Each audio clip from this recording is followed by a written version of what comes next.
Magandang araw po sa inyong lahat mga kababayan at welcome back dito po sa PNR at ito nga mga kareview natin. Good news, biglaan to. Heto na matinding utos ng AFP, gumalaw na VP Sara at former PRRD.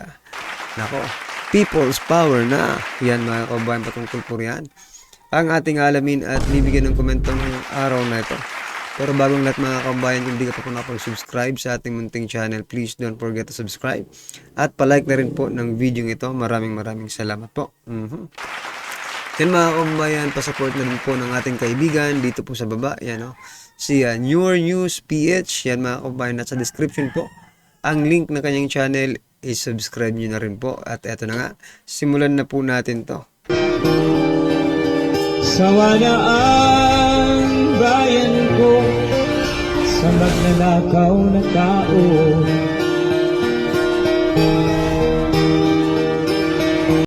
So my latest post, si Brigadier General Orlando E. De Leon, posted 1 hour ago. Sabi niya, are these the leaders we risked our lives for?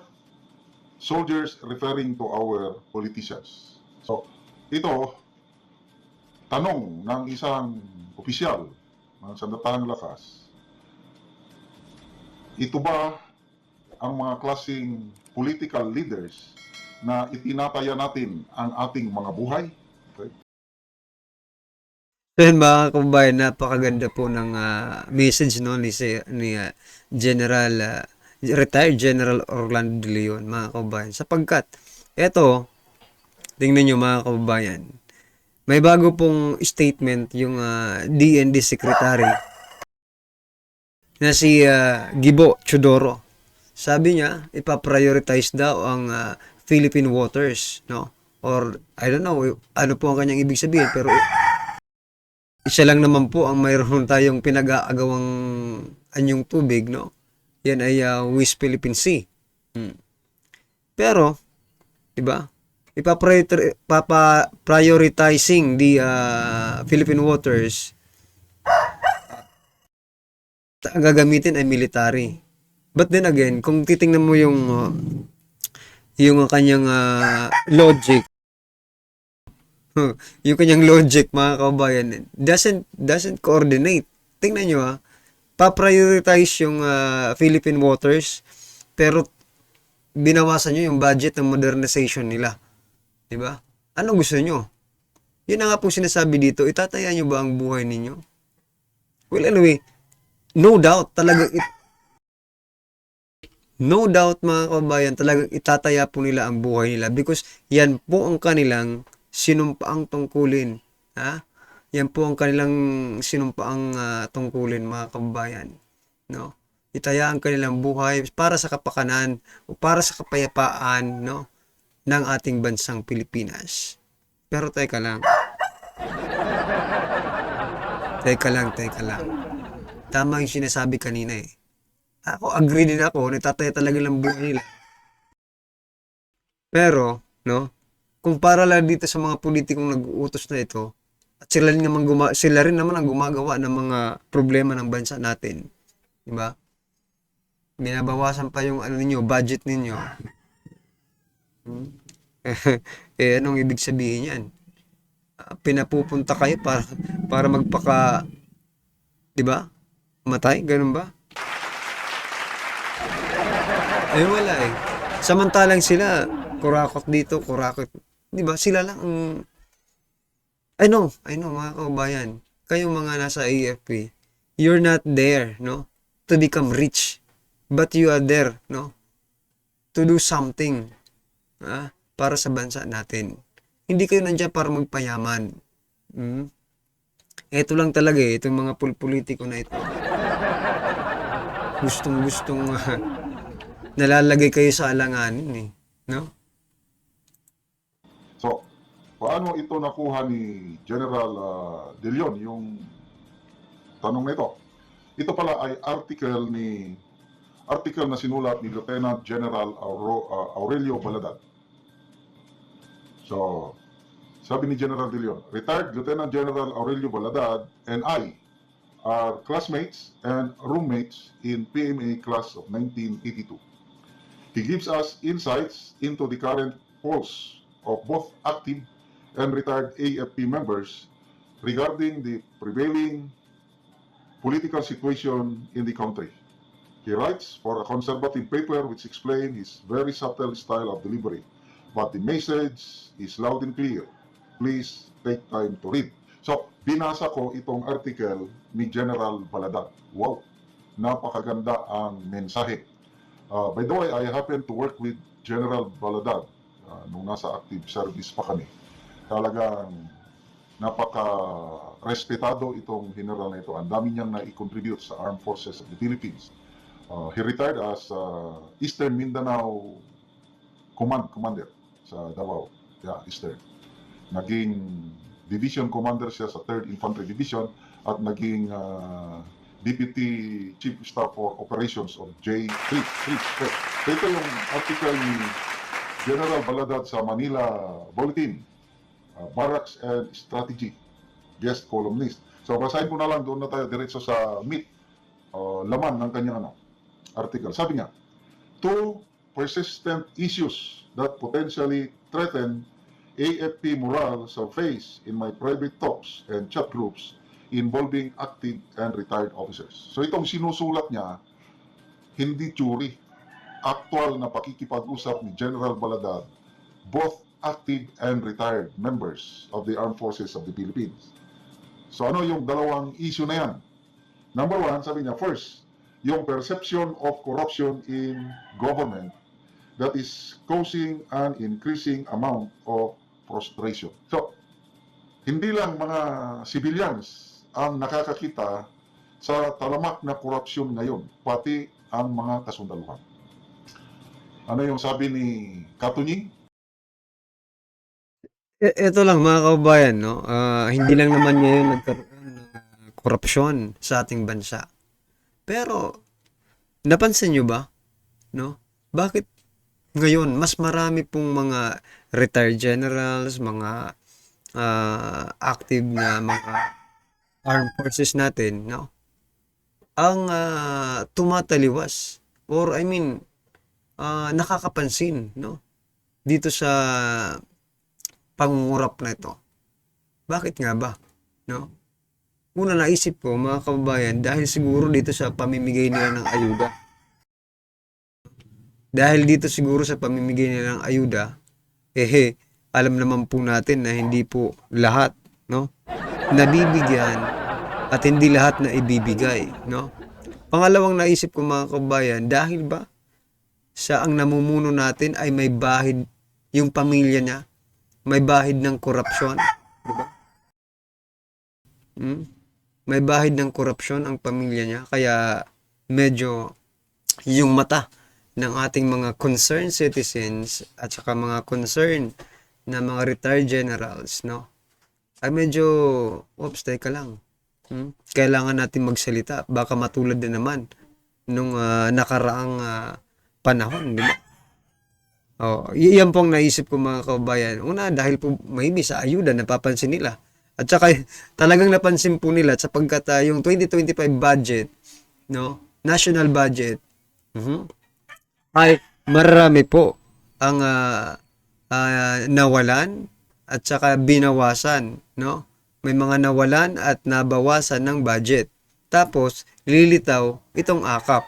So, dito siguro sumabog na talaga yung kanilang damdamin para sa taong bayan, no? Diehard Marcos supporter ito. Matapang siyang nagpahayag na darapalan o talamak na ang korupsyon sa gobyerno. Dapat magsalita na ang Pangulong Marcos Jr. tungkol nito. Correct. Kasi kung tahimik lang siya, he is condoning o pinapabayaan lang ang korupsyon. So, ito rin ang nakikita ng mga... Ganun ba? Ganun ba ang ano ninyo? Pag tumahimik si President Bongbong Marcos Jr., ang tawag niya, ang sabi niya, teka lang, ulitin natin yung sinabi ni General Macanas, ha? Gusto kong ipasaysay. Korupsyon sa gobyerno. Dapat magsalita na ang Pangulong Marcos Jr. tungkol nito. Kasi kung tahimik lang siya, he is condoning o pinapabayaan lang ang korupsyon. So, ito rin. So, pinababayaan lang ang korupsyon. Sabi po yan ng General Macanas, no? Ang masasabi ko lang dyan, I think, Ha? Hindi naman siguro ganun ka, pag presidente ka naman siguro, alam mo ang mga nangyayari sa kapaligiran mo eh, di ba? Maroon ka kasing sinasabing mga ano eh, mga secretary, di ba? Kaya nga eh, di ba? They had to report sa'yo. Kaya eto mga kabayan, isang kalokohan, no, na sabihin na hindi alam ng ating Pangulo ang mga nangyayari ngayon. Maybe, he is, no? Ito, maybe lang, mga karibyo natin, and this is an opinion, okay? Maybe, he is also part, mga karibyo natin, no? He is also part of this so-called, ano bang matatawag natin dito? Corruption syndicate. Hindi pwede, no? Anong pwede maitawag? Kung ano man maitawag natin, medyo hindi talaga magandang pakinggan yan, mga kababayan. No? Maybe he is part. No? At hindi siya nagbubulag-bulagan. Kung di nakikita niya, hindi lang siya makapagsalita kasi he is part. Ang nakikita ng mga members ng AP, both active and retired, yung perception of corruption in government na nagkukos ng demoralization or frustration among members of the AAP.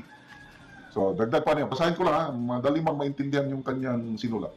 A lot of officers are concerned about what they perceive to be lack of accountability and transparency, especially among political leaders. This source of frustration is expressed candidly in submitted. So yan mga kababayan, lack of transparency, yung sinasabi kanina, no? Well, parang notice nating lahat, di ba? Nanonotice nating lahat na it is really lack of transparency. Ha?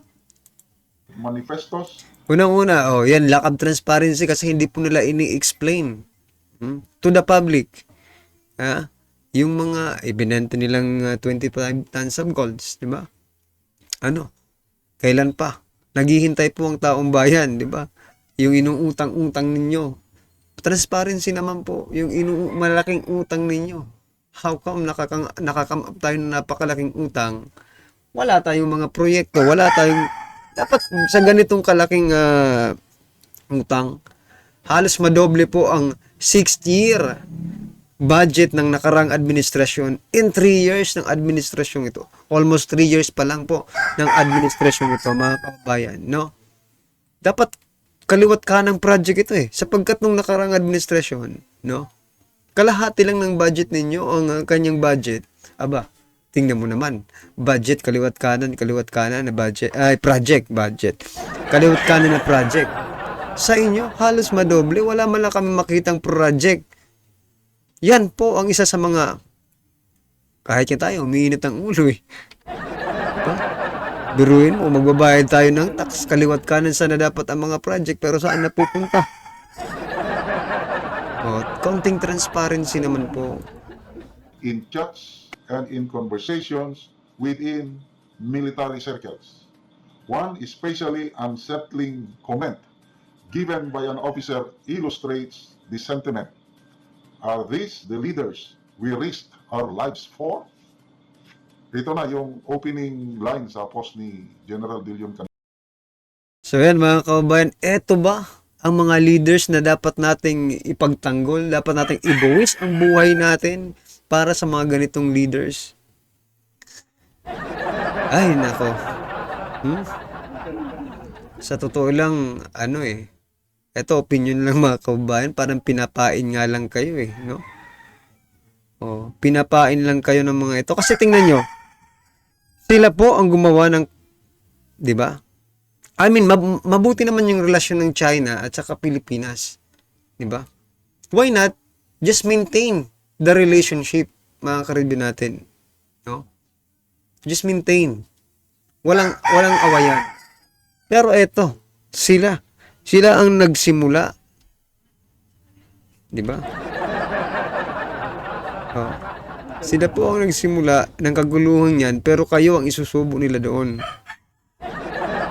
You know what I mean, mga kababayan? Papupuntahin kayo na saging lang ang dala sapagkat binawasan po nila ang inyong modernization.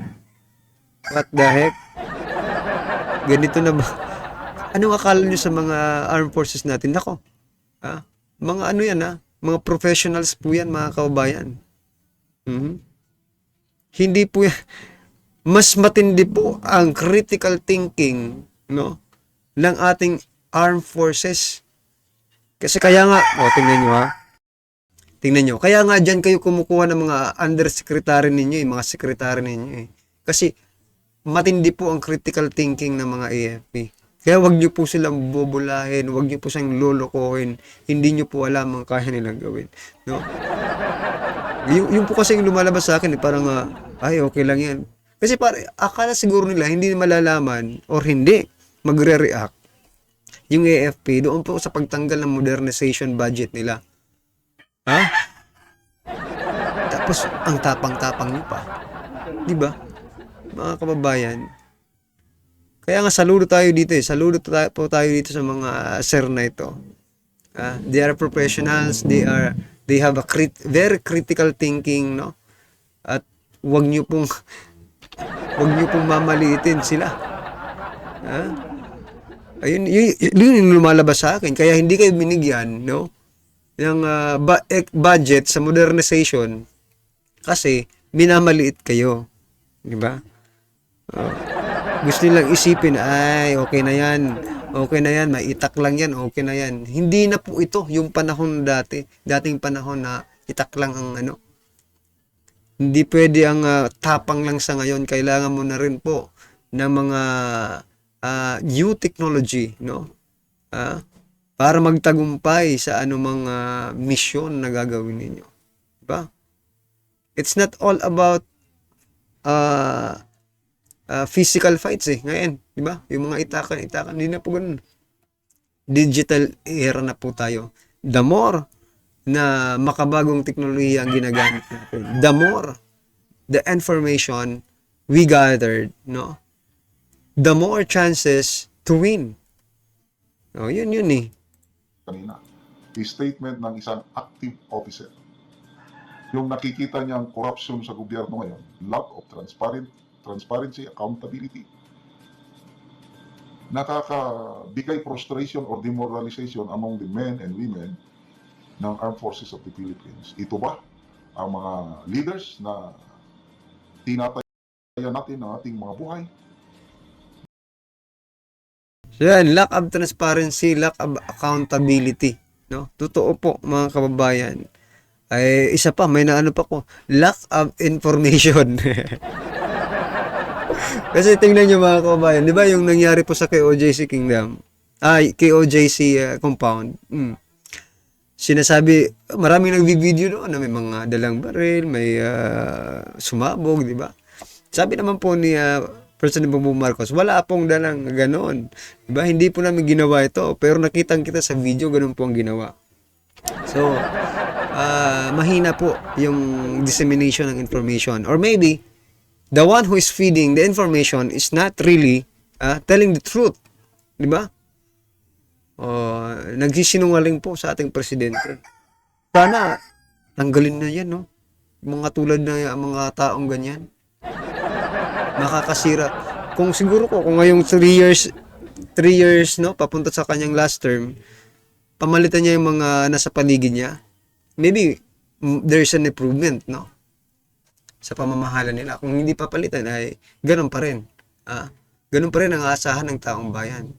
Okay? Well, anyway, mga karibin natin, ano po ang inyong reaksyon, opinion, patungkol po sa video ito, i-comment lang po sa baba. Para at least alam po ng ating mga kababayan ang inyong opinion. Maraming salamat po. At huwag din po kalimutan mag-subscribe sa ating munting channel at palike na rin po ang video ito. At of course, mga karibin natin, pa-subscribe, like na rin po ng channel ng kaibigan natin na sa baba po. Your News PH, naghahatid po yan at nag-share na mga importanteng updates, no, dito po sa ating bansa. Maraming salamat po. Sawa na ang bayan ko sa magnanakaw na tao.